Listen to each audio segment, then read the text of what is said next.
Hello, welcome back to another recording of Pencil Leadership. I'm Chris Anderson, the host. Have a great guest again today.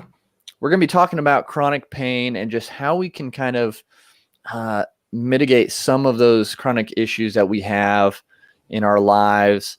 And so this is going to be a really good one. You're going to want to get out your pencils and take some notes because there's going to be a lot of actionable stuff you're going to be able to take away from this today, because we have Matt Peale on the show, and he's a certified corrective exercise specialist, and he's also the author of The Athlete in the Game of Life: Stretch, Strengthen, Live, and Thrive.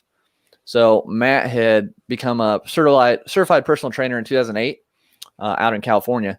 So he's worked from a range of individuals, from teens to people in their 90s. He's from originally Louisiana, and he co-founded the Movement Academy in 2017, which developed a physical education curriculum and senior exercise program, as well as becoming the host of the Boomers Lifestyle Network, the second half health and fitness show, which I think is really cool because focusing on that demographic is really sometimes sucked. So they aired on New Orleans Talk Network, and he also has a bachelor's in marketing in the introduction, but feel free to share kind of any more in depth about what got you to do what you're doing today. I've always been an athlete, worked out. I went to college. I have a marketing degree from Southern Miss. Mm-hmm. I live here in the New Orleans area. Again, this is where I went to high school, and I didn't originally go to college to do any of this, but I've always been healthy. I've always been active. I played sports my entire life, soccer in high school, soccer at Southern Miss for a few years. And then life just kind of changes, and you have an opportunity to pursue your passions. And in a sense, am I still doing marketing and sales? Yeah, because I'm a corrective exercise specialist and a trainer and an author now. And at the end, what are we all trying to do? We're trying to sell something. Yep. So I really think all of us are really marketing and salespeople. We just are in denial of saying it.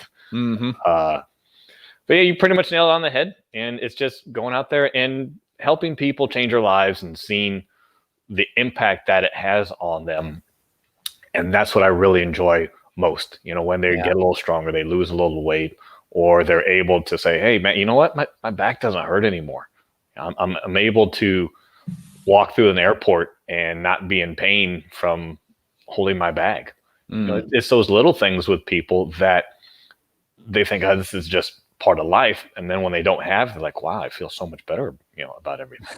Right. It is. And it's funny. So I played soccer through high school, and then my background's actually, I was an athletic trainer and got my master's in health and human performance. So yeah, being able to help somebody physically and just seeing that transformation and relief they get. Yes. From just being healthier and stronger. And so that's kind of part of what led me to do what I'm doing now.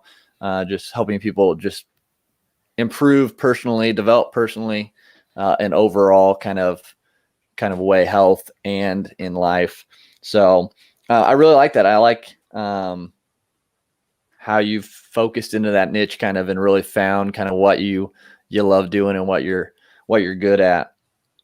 And so talking about chronic pain, you hear it so much. I mean, people they're dealing with so many different things. And I'm sure you've noticed a handful of different areas that people deal with more in your work. Yeah. So low back pain is the number one pain for Americans. And obviously it's for a variety of reasons. Yeah. Number 3 pain is actually neck pain. And then for athletes, it's knee pain. So obviously, depending on what you do on a daily basis is where you're going to figure it the most. And the majority of pain comes from overuse. And overuse doesn't necessarily mean being a running back in the NFL, for example. Overuse. Right. Overuse also means sitting in the same position for hours a day, times weeks, times months, times years. Yeah. And that's the crazy thing too, because people think they hear about overuse. Well, I'm not an athlete. Like, I'm not going running miles and all this. And I'm like, yeah, but listen. And I had an experience with this, like starting this business and the podcast and everything, like spending so much time sitting at my desk.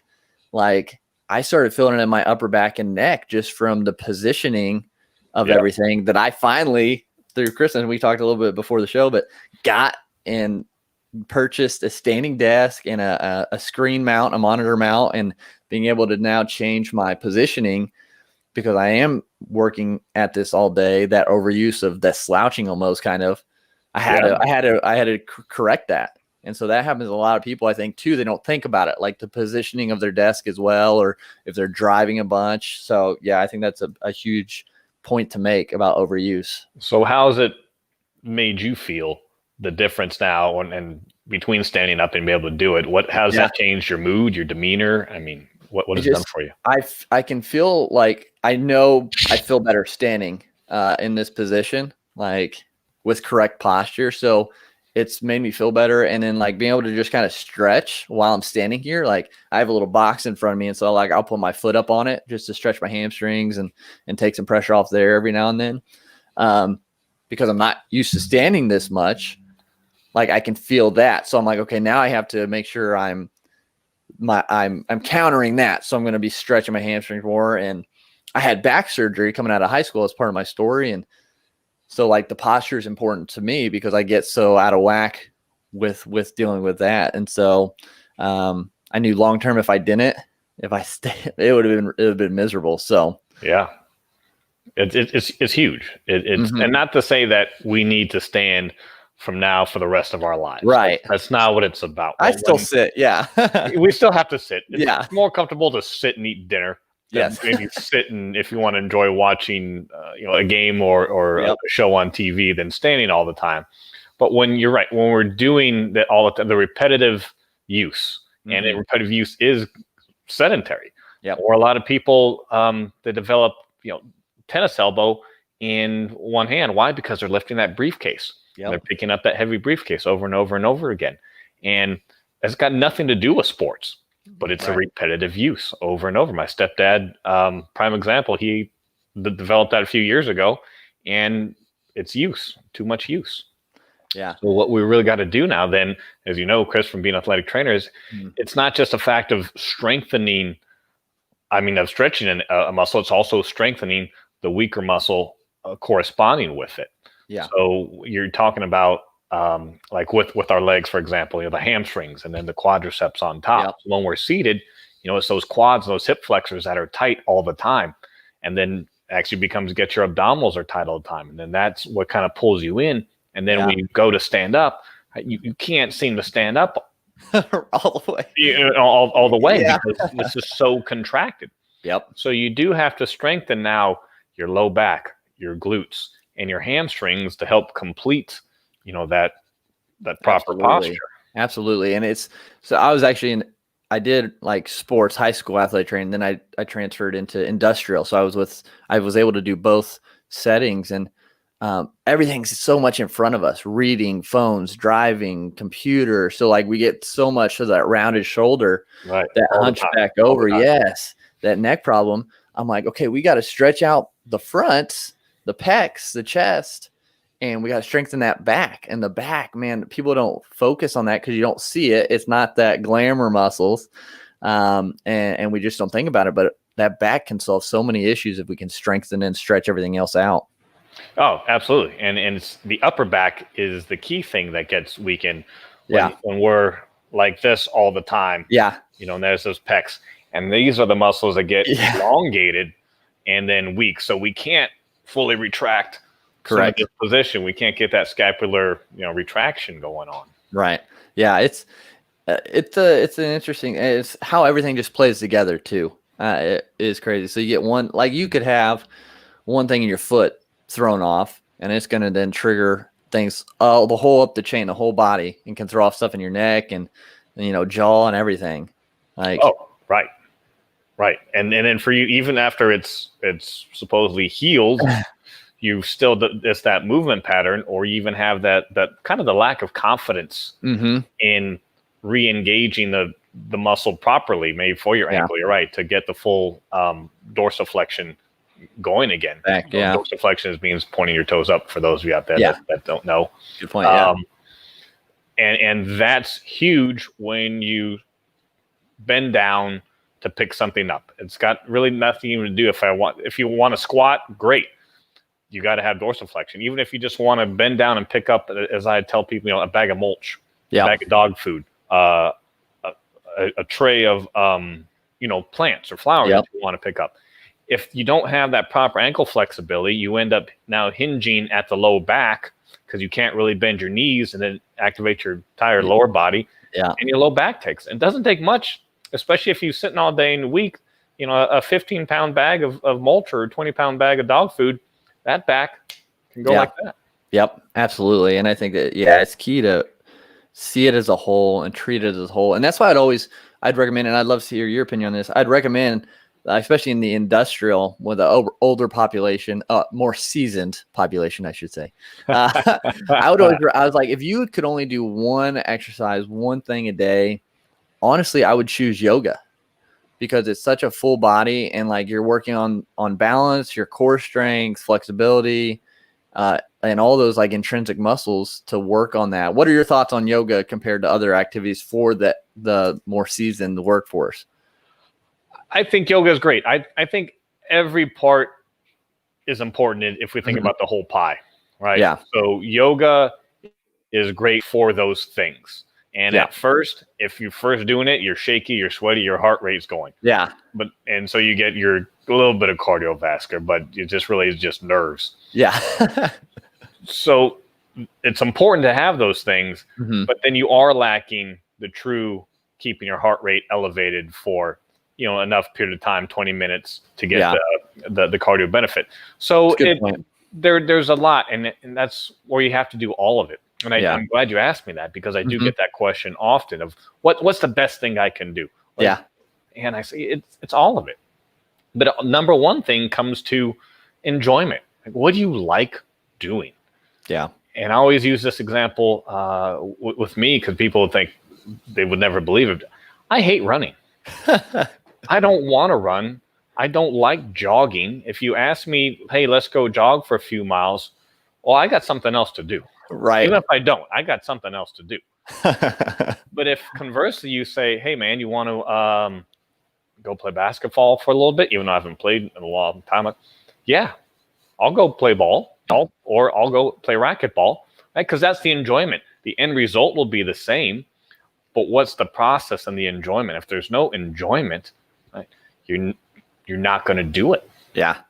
Yeah, that's a good point. I think, especially starting, if you're not used to doing anything, pick something that you do enjoy that's still going to give you the benefits. Because like I hate leg day. I hate working out legs. I think majority of people do, but I know the benefit of working legs. I know the extra HGH, the human growth hormone that comes out by using leg workouts. And so I just battle through it. And I use Jocko Willick's. He basically was saying like, if I'm going to work out, like it sucks, like I just don't want to do it. He's like, it's not going to get over until I just do it. He's like, so I just have to battle through and get it done and it's over. And that's kind of how I go at it. But starting with just something you enjoy, whether it is, maybe you're increasing your walking, maybe like going out in nature and you can speed it up a little bit to get that heart rate going or something, or a sport like you mentioned, or I sometimes the people I talk to, they have kids and stuff and they're trying to figure out how to fit it in. And I'm like, maybe you're playing with your kid. Maybe you're just doing some body squats while you're lifting them up. Like just, utilize, exactly. Hold them above your head and squat up and down. Like be creative with it. Enjoy what you're doing, but you're still getting a workout. You're still. And they love it. Yeah. The kids love it. Oh yeah, absolutely. Yeah. And if you pretend on the bed that, this is the WWE, you pick them up and you scoop slam them on the bed. They're going to have a good time. If you do it over and over, you're going to go, oh my God, no more. No more. Exactly. And it doesn't have to be this like dreaded, I've got to go into the gym or have all this equipment. Like just be creative and enjoy it to start. And once you get past that, then you'll kind of see the benefit and you want to push yourself and do the less glamorous, less fun things if you have the goals to do so, I think. Yeah. So I know when, as you said earlier, this is going to come out recording in February sometime, but right now today is January 6th. Yep. So it is New Year's resolution. So for those of you, when you actually get to see this, and if you're going, well, you know what, hell, my resolutions are done already. I stopped them, and it's February 6th now instead of January 6th. The answer is no. No, you haven't. you can still continue to do it. And you probably didn't get them started or want to from what we're talking about now, the enjoyment factor. And if you are just getting started something new, there has to be enjoyment. As you were saying there, Chris, leg day does suck. Yeah. But don't start off trying to get yourself going with a heavy leg day, because you will never come back. Nope. Nope. You will never come back. Now, if you're a little bit more challenged and experienced and seasoned, as you say, I like that word. Yeah.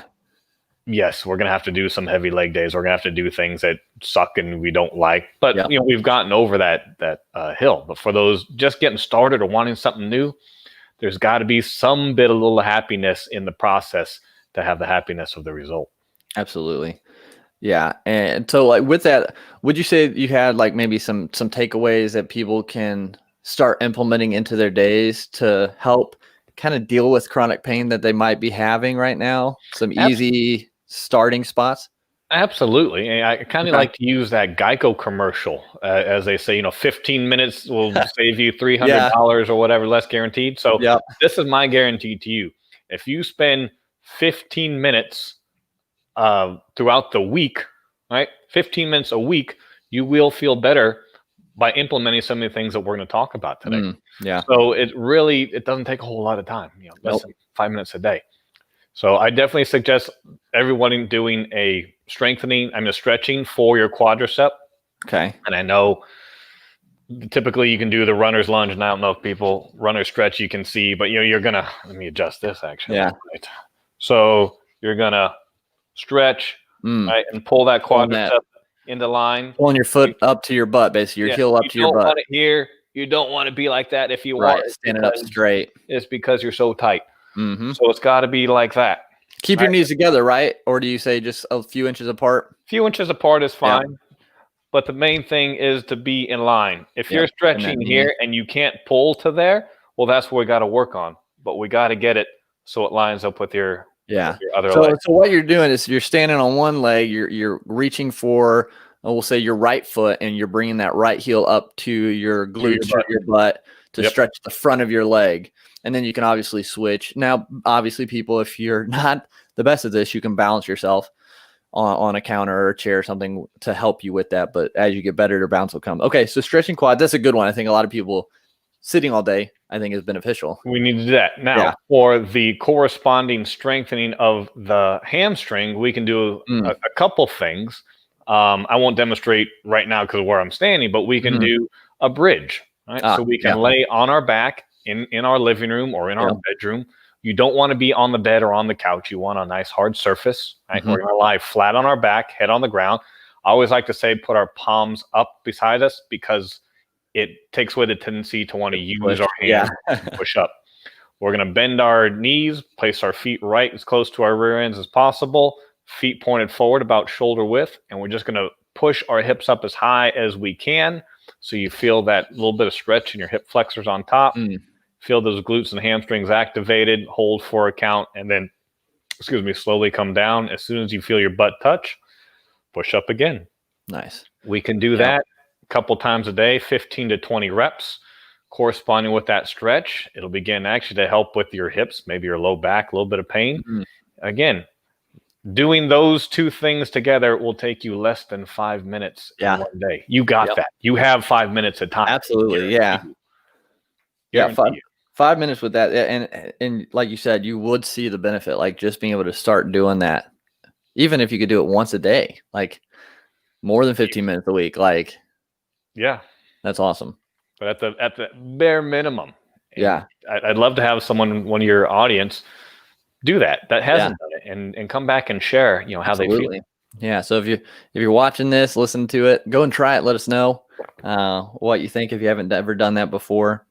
So strengthening the quads and then strengthening the hamstrings, just to loosen up kind of the hip, the lower back area, are, I think, really good ones. How about for like people who have like the neck and the upper back, maybe chronic pain there? Right. So another aspect, as Chris, I'm sure aware of, when we feel pain, it doesn't necessarily stem from the area that we feel it at. Referred. Referred pain. Right. So going back to what we just talked about, if you have pain in your knee, what I just discussed, could actually help get rid of that pain in your knee. Yep. Even though you think, well, it's got nothing to do with your knee. Right. It really does. When those muscles are tight and weak that we talked about, that can help alleviate knee pain. Right. So going up to our neck, a lot of times I'll have clients that say, oh man, I got pain way out here. I'll say, well, let's actually work about stretching your trapezius muscle, because all the way up in here might be what's pulling that out of line and can actually help with that forward head or that text neck position. Yeah. So for that, what we can do, we just put an arm out like this to our side and pull our head gently towards the other side. Keep in line. We're not hunched down like that. Up, good posture. You can even kind of look up to keep your head in good proper position, and you'll feel that stretch all right in there. Yeah. And we want to do it all on the other side. That'll relieve some of the tension as we're up like this, maybe at our computers. We're just feeling tense all the time. Yeah. And then we can begin to relax the shoulders. Yeah. And sometimes people don't even realize they're holding that tension there because of the stress even too. And then you think when you go outside when it's cold, at least here in Indiana, when it gets super cold, like I notice like immediately, like you bring your shoulders up and kind of like try to keep warm. And so we're just keeping that all in those traps, those neck muscles between the shoulder and the neck. And to be able to loosen those up, I think that stretch is really good. And then corresponding, we can actually help to work the scapula to keep our shoulders back and keep from being tense. And we can just do a basic scapular retraction is what it's called.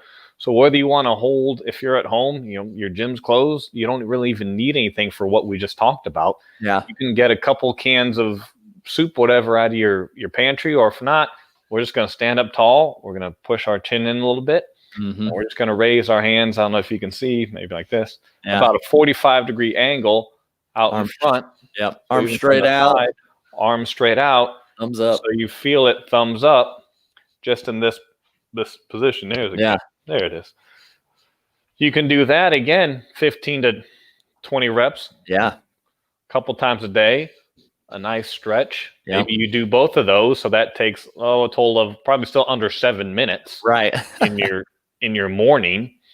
And just to help with your tension, a little bit of strengthening, a little bit of posture. Yeah. And you can feel like $1 million. Absolutely. And that's what I love about this is you don't have to go have an hour or 2 hour workout to see improvement, people. Like it's just little actions every day and consistently doing it. And eventually it can get more and can get longer when you see the benefit and your expertise with it goes up. But yeah, it doesn't take a whole lot of time to do these handful of things to start feeling better, to start lowering that chronic pain. Absolutely. And you feel good, and then you can progress. And even if you want to then go do some type of workout on a video that you've seen, you're not going to be able to do it fully or have great form because all these other things are out of whack. And then you just increase your potential for injury. So that you go, oh man, I can't do that workout again. It killed me. I can't even get my arms up straight. Well, it's not the weight, it's because you have so much tightness. Yeah. So doing that will then help your workouts or whatever you enjoy doing most. As I say, whether playing golf or it's playing tennis, I enjoy playing golf. But shoulder turn and having proper flexibility and range of motion, to get that club up there. If you're constantly like this, right? How can you, especially for our more seasoned, like this, right? Yeah. Because you're all closed in. You have to open up. You have to stretch out and strengthen that backside. Yeah, absolutely. And with it, like when you're starting to implement some of these things, you're going to feel a little bit of soreness because it's different for you. It's new for those muscles. You don't do that as often. So keep that in mind when you are doing these. You might feel, man, my legs are a little more sore today. My butt, my hamstrings are a little bit more sore today than usual. Just continue to stretch, keep doing it. Your body will adjust and it'll get used to it. Don't stop. There's a difference between hurt and sore.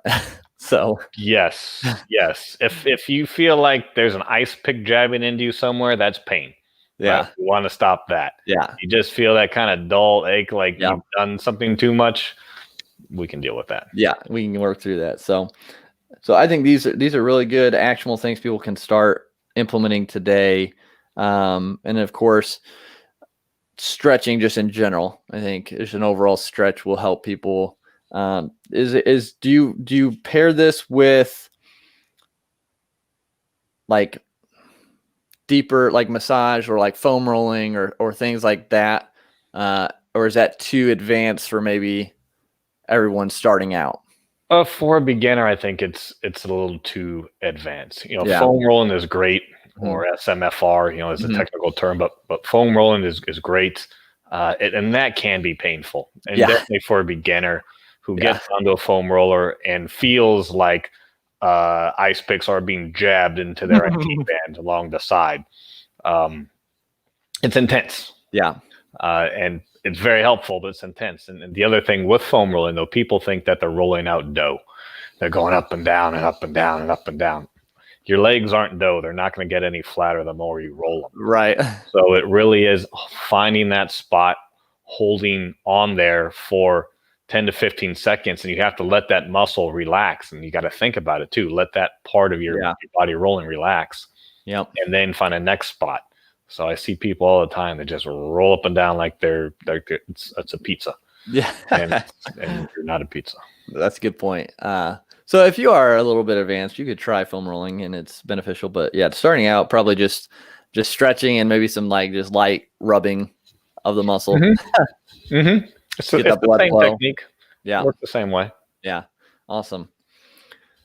So, and I know I hope people start using these. I think they'll definitely see a benefit from that. With that, and I'd love to hear your opinion on it. Nutrition and water intake. How does that play a factor in our chronic pain along with these exercises? I think nutrition is key just for how you feel overall. Yeah. One of the reasons people have chronic pain is because they're overweight, and the amount of pressure that's put upon your joints, your hips, your knees, your ankles, for example, and your low back. If you have a big belly, that's pulling you out of line. Mm-hmm. So, and that's putting pressure on your low back. So just maintaining a proper weight, and we're not going to get into massive weight loss, and that's what it's about, but we'll just say a healthy weight can definitely reduce your pain because you have less pressure jumping on you. Hold on. I got these stupid scans just popped up. I'm sorry. It's all right. All right. Okay. And I know like sugar I am a believer that sugar plays such a big role in like inflammation and the aches that we sometimes have just from that. So I think, and sugar's in so many different things, processed and snacks. And so I think that's one of the big underlying issues just from my perspective. Especially as we're working from home. Yeah. As you can see what's right here is my dining room. What's right there behind the computer screen is the kitchen. So if I'm here at my dining room for 8 hours a day, it's an easy step in here, and we typically are going to go in for boredom, and we're going to start rummaging around. Yeah. What do you have to rummage around in? If all you have are chips and cookies and things like that, that's what you're going to eat.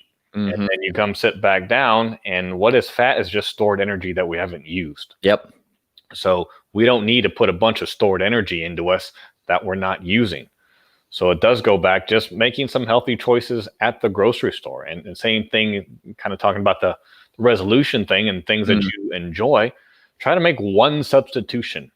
That's it. Start off with, if you're not doing this before, don't go on a crash diet. Right.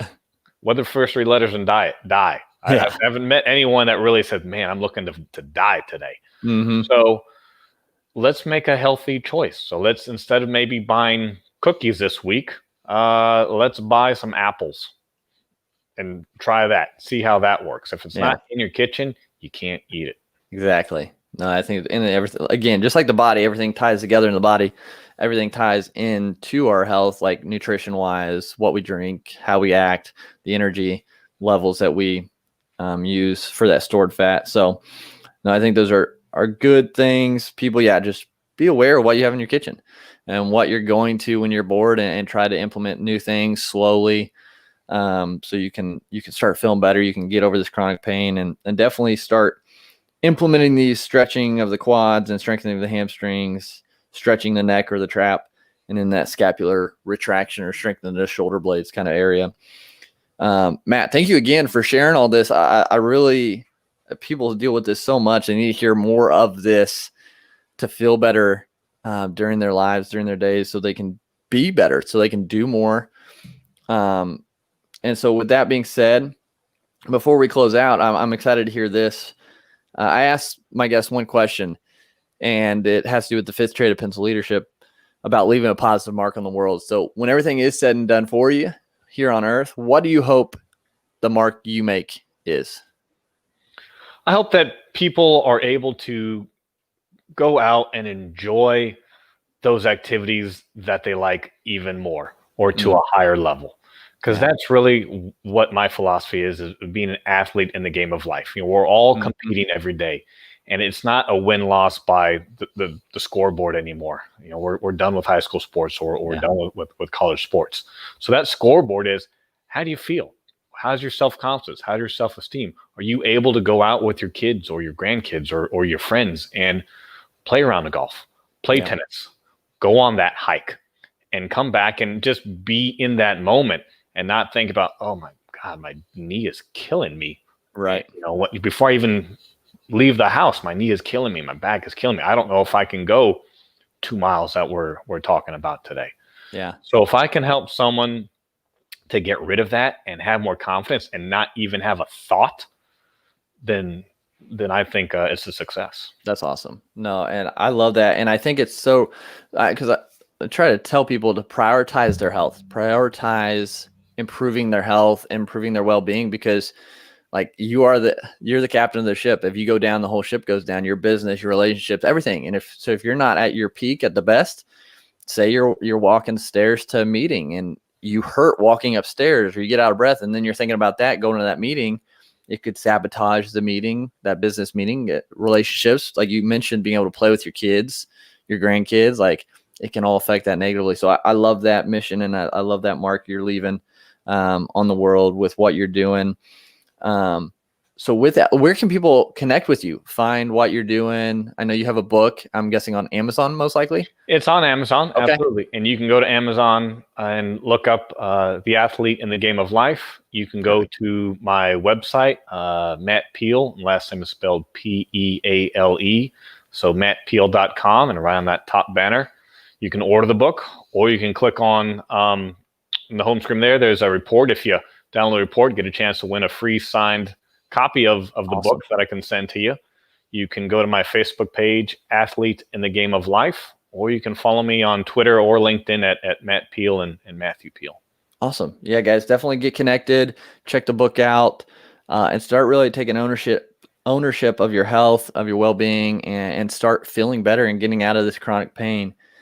So Matt, again, thank you so much for being on Pencil Leadership today. Really enjoyed having you. Thank you, Chris. I appreciate it. And guys, please share this episode with somebody. Leave your takeaways in the comment. Let me know if you're watching this replay. Because when you share, when you subscribe to the show, it just helps us get this in front of more people, so we can help more people. We can leave a bigger mark on the world. And with your help, you're a part of that.